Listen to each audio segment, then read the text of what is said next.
नमस्कार, मैं हूं आमिल बेग और आप देख रहे हैं सिटी बुलेटिन न्यूज। पेश हैं आज के प्रमुख समाचार।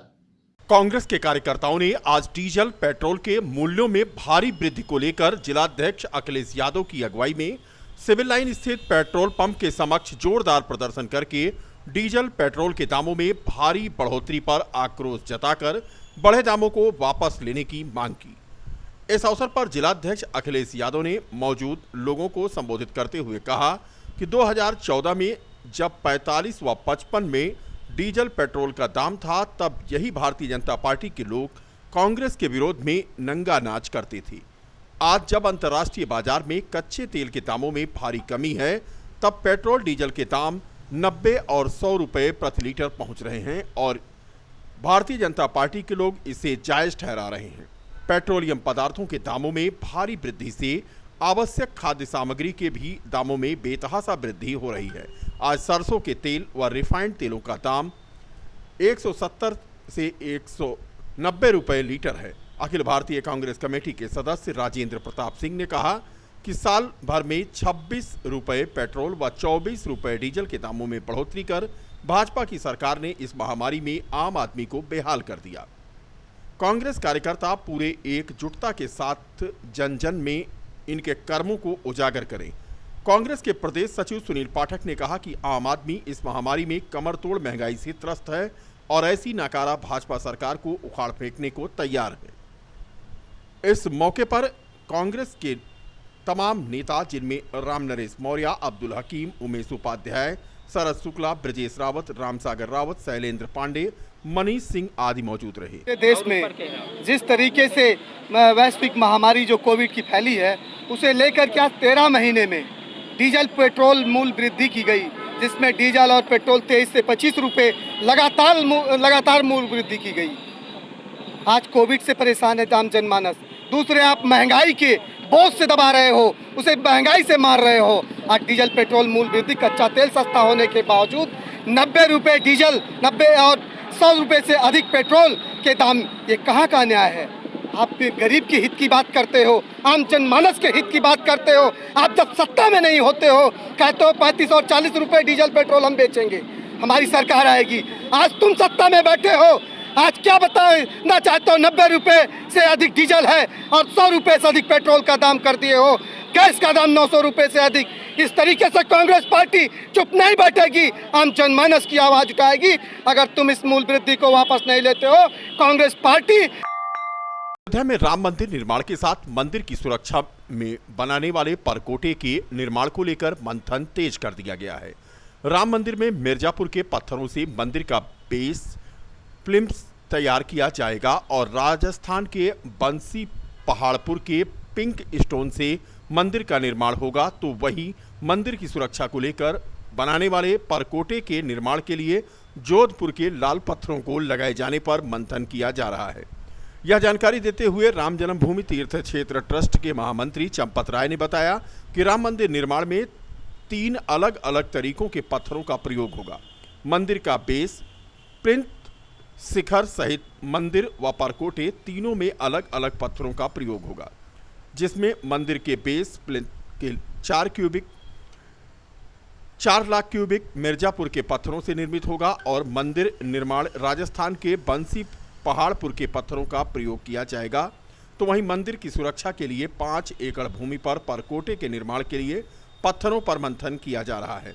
उन्होंने कहा कि 2024 तक राम जन्मभूमि बनाने का लक्ष्य है। अभी राम मंदिर की नींव में 6 लेयर बनकर तैयार है और 24 घंटे में 2-2 शिफ्ट में काम चल रहा है। जन्मभूमि निर्माण का कार्य राम भक्तों को जन्मभूमि बनते देखने का अभी सही वक्त नहीं है। इंतजार करिए, जल्द ही यह इच्छा भी पूरी होगी कि लोग श्रमदान कर पाएंगे। हिस्से से मलबा निकाला गया था, अर्थात लगभग 1,20,000 क्यूबिक मीटर मलबा उस स्थान से निकाला गया था जहां मंदिर बनना है। मलबा साफ होने के बाद जब अच्छी शुद्ध बालू आ गई रिवर सैंड। तो पिछले दिनों बीकापुर क्षेत्र में आए चक्रवाती तूफान के वजह से केले की खेती करने वाले किसानों की कमर टूट गई। तबाही का मंजर कैमरे में कैद है, जो खुद ब खुद हाहाकारी तूफान द्वारा की गई बर्बादी का गवाह है। कहने को तो इस बार केले की खेती में लगे किसानों के चेहरे हरे भरे थे। आखिर हो भी क्यों ना, कड़ी मेहनत के बाद केले की फसल जब पकने की कगार पर थी, ठीक उसी समय चक्रवाती तूफान आया और किसानों की खुशियों में जहर घोल गया। यहाँ की हालत यह है कि केले की खेती पूरी तरह से बर्बाद हो गई है। किसान सैकड़ों बीघे केले की खेती जमींदोज होता देख अब परेशान है। प्रशासन कोई सुध नहीं ले रहा है और इसकी रिपोर्ट भी शासन को नहीं जा पा रही है। किसानों का कहना है कि खेती का व्यवसाय करके वह अपना भविष्य बना रहे थे। केले की खेती आंधी की वजह से बर्बाद हो गई। यादव, ग्राम सभा वही दीनपुर दुबौली का रहने वाला हूँ। पिछले लॉकडाउन में घर आया, पहले लुधियाना में काम करता था, प्राइवेट नौकरी थी, और आकर के मैं फिर यहाँ खेती करना शुरू कर दिया और मैं यहाँ केले की खेती शुरू किया। इसके बाद यहाँ 600 पेड़ लगाए हुए हैं 2 बीघे में और बहुत अच्छा फसल था हमारा, बहुत बढ़िया था, देख लग रहे हैं आप सब। इसके बाद जब तूफ़ान आया, तूफ़ान ने मेरा करीब 20 से 25,000 रुपये का नुकसान कर दिया इसने। मैं काफ़ी परेशान हूँ और उसने मुझे बर्बाद करके रख दिया है, जिसे मैं सोच रहा हूँ कि शासन प्रशासन से कुछ मदद मिले। जमुना प्रसाद, मैं ग्राम वहीउद्दीनपुर का निवासी। मैंने केले की खेती किया था और इतनी अच्छी फसल थी मेरी कि मुझे बहुत अच्छे लाभ की उम्मीद थी और होता भी, लेकिन इस तूफान की वजह से मैं एकदम बर्बाद हो चुका। अब मैं कहीं का नहीं रहा। कम से कम 60-70-80 हज़ार मेरा लॉस हो चुका। अब बताओ मैं क्या करूं और कहां जाऊं? मैं कहां से बच्चों की फीस भरूं अपने? कहां से मैं अपना खर्च चलाऊं? मैं मुझे बहुत दिक्कत है। अब कुछ उम्मीद है सरकार से, अब क्या करेगी ये नहीं जानकारी। जेठ माह जून के दौरान मंगलवार व शनिवार के दिन हनुमानगढ़ी पर हो रही भीड़ और अयोध्या में विभिन्न मंदिरों में हो रही श्रद्धालुओं की भीड़ को देखते हुए अयोध्या धाम क्षेत्र में वाहन संचालन के लिए रूट व्यवस्था की गई है। अयोध्या धाम क्षेत्र में आने वाले श्रद्धालु शासन द्वारा जारी कोविड-19 के बचाव के निर्देशों का पालन करेंगे और बिना मास्क श्रद्धालुओं का प्रवेश अब पूरी तरह से वर्जित रहेगा। फैजाबाद शहर की तरफ से अयोध्या धाम आने वाले कमर्शियल वाहन, ऑटो, विक्रम वाहनों को गुप्ता होटल से रोक दिया जाएगा। मोहबरा चौराहा, आसिफ बाग चौराहा, रामघाट चौराहा और बालूघाट बैरियर से नया घाट तक अब वो जाएंगे और उसी रास्ते से फैजाबाद की तरफ आएंगे। अयोध्या धाम में निवास करने वाले लोग परिक्रमा मार्ग के रास्ते गैस गोदाम, तीर्थ चक्र तीर्थ व मोहबरा होते हुए अपने गंतव्य को जाएंगे। फैजाबाद शहर से अयोध्या धाम दर्शन के लिए आने वाले 4 पहिया वाहनों को क्रॉसिंग 3 तक ही जाने दिया जाएगा। फैजाबाद शहर से अयोध्या जाने वाले 2 पहिया वाहनों को पुराना बस अड्डा तक ही जाने को मिलेगा। गोंडा की तरफ से आने वाले सभी प्रकार के बड़े वाहनों को लकर मंडी से हाईवे की तरफ डाइवर्ट कर दिया जाएगा। श्रद्धालुओं के 2 पहिया वाहन लकर मंडी तिराहा से दुर्गागंज माझा बैरियर तक ही जाने दिया जाएगा। बाहरी जनपदों से आने वाले सभी प्रकार के वाहनों साकेत पेट्रोल पंप बैरियर तक ही जाने दिया जाएगा। नया घाट से अयोध्या शहर की तरफ आने वाले auto, Vikram, Saket barrier, Balughat barrier, Ramghat Chauraha, Asif बाग, मोहबरा चौराहा और गुप्ता होटल होते हुए जाएंगे। किसी प्रकार का मिष्ठान मंदिर में पूर्णतया प्रतिबंधित है। फिलहाल यह व्यवस्था लागू कर दी गई है। शुक्रवार को आखिर बरसात शुरू ही हो गई। बता दें कि मौसम विभाग ने पहले ही कहा था कि मानसून से पहले की बरसात शुरू हो जाएगी और आखिर हुआ वही। अयोध्या और उसके आसपास के इलाकों में आज दोपहर के बाद झमाझम बरसात का दौर शुरू हुआ। हालांकि आधे घंटे ही यह बरसात हुई। विभिन्न इलाकों में अलग अलग तरीके से बरसात हुई। फिलहाल बरसात हो जाने के बाद से उमस भरी गर्मी से जहां लोगों को राहत मिली है, वहीं माना जा रहा है कि ये बरसात का दौर अभी आगे जारी रहेगा।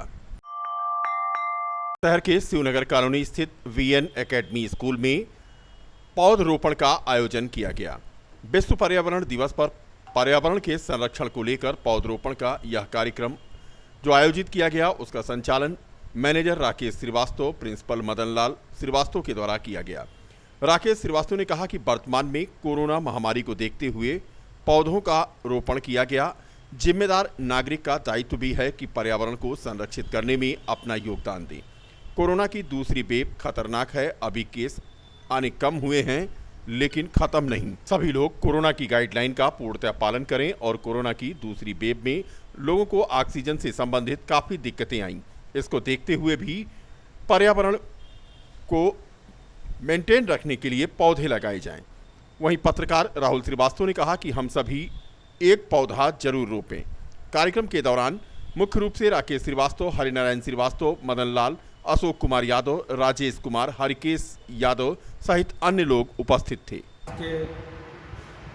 इस महामारी के समय में पर्यावरण के प्रति जागरूक रहना सबसे ज़्यादा जरूरी हो गया है और इसमें सबसे अधिक स्वच्छ रखने का, वायु को प्रदूषण से बचाने का, ऑक्सीजन की पर्याप्त उपलब्धता बनाए रखने का कार्य हमारे बीच पौधे ही करते हैं।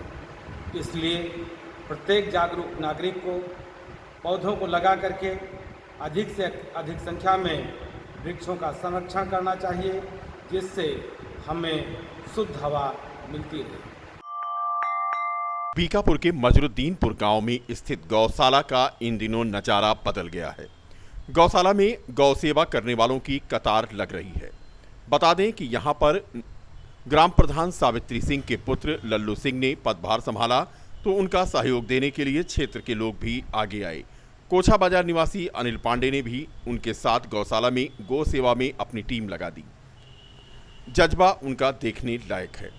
गोवंश के लिए रात दिन एक करके लोगों को प्रेरित करके चारे की व्यवस्था में यहाँ वह जुटे हैं। अनिल उर्फ अन्नू पाड़े, समाज सेवी कोछा मेरा परिचय है। और गौशाला ग्राम सभा मजरुद्दीनपुर में जो चल रहा है वहाँ पे जो है हम प्रधान प्रतिनिधि धनंजय सिंह उर्फ लल्लू सिंह के माध्यम से जानवरों को चारा, उन्हीं के सहयोग से चारा देने का जो है काम उस जगह पे किए हैं। और वहाँ पर कुछ अर्थव्यवस्था देखते हुए प्रधान जी जो है वहाँ सुधारने का जो है पूरा प्रयास कर रहे हैं। हम सब गौशाला जो खुला है उसमें हम सब मिलजुल के गौशाला को आदर्श बनाने के लिए सब जो है एकत्रित होकर जो है अच्छे गौशाला प्रयास किया जा रहा है। जमीनी विवाद को लेकर के बीकापुर के सहजपुर मठिया गांव में जमकर बवाल हुआ। कहासुनी के दौरान यहां पर लाठियां चलीं और ईंट और गुम्मों की बरसात हुई। महिलाओं और बच्चों समेत दोनों पक्ष के करीब 1 दर्जन से अधिक लोग घायल हो गए। सूचना मिलने पर मौके पर पहुंची पुलिस ने सभी को इलाज के लिए अस्पताल भेजा है। तनाव को देखते हुए गांव में पुलिस बल तैनात कर दिया गया है। पूरा मामला है कोतवाली बीकापुर क्षेत्र के सहजपुर मठिया का। बता दें कि सहजपुर मठिया में बीते दिनों भी पूर्व प्रधान और एक अन्य पक्ष के बीच में यहां पर विवाद हुआ था। पुलिस को नाराज ग्रामीणों के कोपभाजन का शिकार होना पड़ा था, लेकिन वो कार्रवाई अभी खत्म नहीं हुई थी कि एक बार फिर से यहां पर यह घटना हुई है। आज दिनांक 11 जून 2021 को सुबह 7 बजे कोतवाली बीकापुर क्षेत्र के अंतर्गत ग्राम सहजपुर मठिया में दो पक्षों के बीच पुरानी रंजिश और ज़मीनी विवाद को लेकर आपस में मारपीट हुई, जिसमें कई लोगों को चोटें आई हैं। पुलिस द्वारा घटना की सूचना मिलने पर घायलों को उपचार के लिए CSC बीकापुर भेजा गया, जहां से 3 लोगों को जिला अस्पताल के लिए रेफर किया गया। दोनों पक्षों द्वारा एक दूसरे के विरुद्ध तहरीर दी गई है, जिस पर पुलिस द्वारा मुकदमा कायम किया गया है और आगे की कानूनी कार्रवाई की जा रही है।